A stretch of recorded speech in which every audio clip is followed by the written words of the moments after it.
When the understanding happens, it's like a switch gets flicked.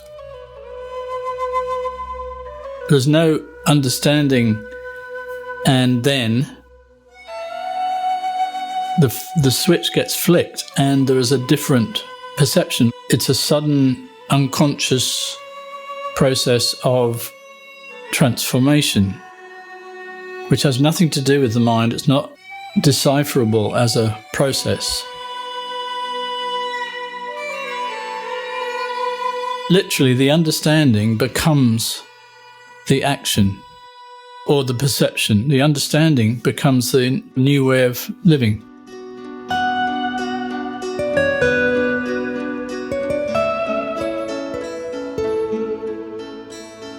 You just don't know it's happened. You just become it. And there's no saying, wow, I really got it now and I got it last Thursday.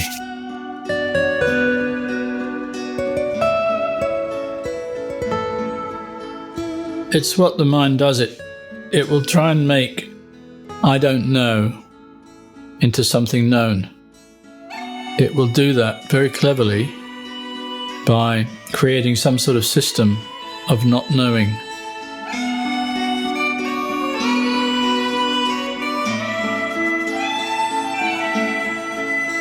I strongly recommend that book. It's called Cutting Through Spiritual Materialism by a Tibetan Lama.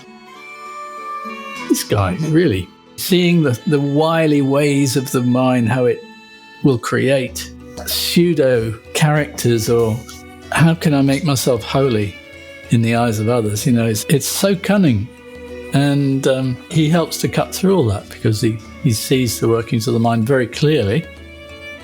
And that's important that we all do that, not through his book, but I'm just saying the workings are the same in you and me and every mind-body mechanism on the planet, because that's the way the mind works. It's just one thing, really.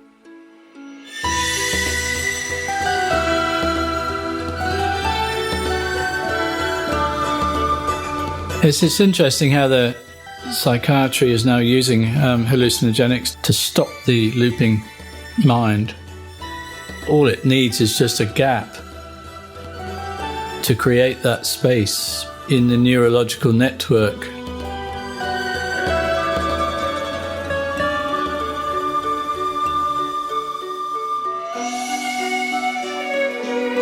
There's a lot of surprises in store because you find yourself doing something that you didn't think you were going to do, or you find yourself responding in a way that you've never. That's not me. That's good. If you say that's not me, there's something new possibly coming in here, you know, a new response or a happier person. You know, you feel different. It starts to open up in you as a kind of no longer limited to the character that you thought you were.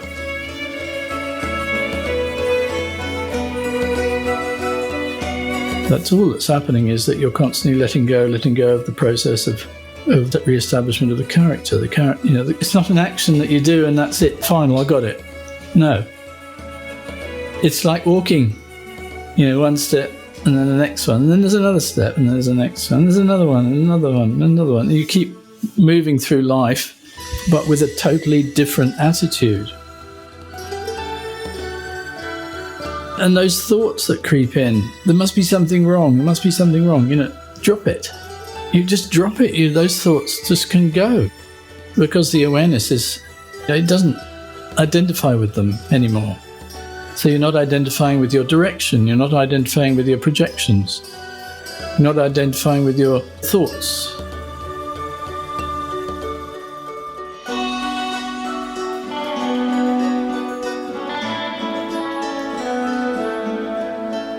It's important to allow all the feelings too, because, you know, there may be residual stuff there, you know, but it gets burnt up so much quicker if you can just constantly be open. Well, it's like walking through life with your arms open instead of close to the chest.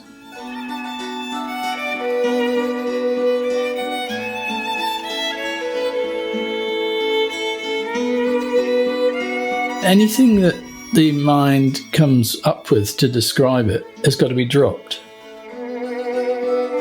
Because that effort to describe it is the effort to limit it to the knowledge that it already has.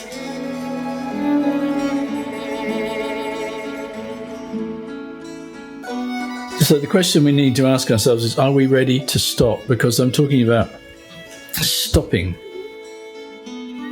STOP, stopping the automation. It's what Castaneda calls stopping the world. To begin with, it's stopping the inner dialogue and also erasing personal history. It's something which is so subtle, but it's an ongoing thing. It's not a thing, you don't go and meditate, you don't go and do yoga, you don't go and anything, but you just incorporate that into your life. From now on, you stop the process of recreation of the separate self.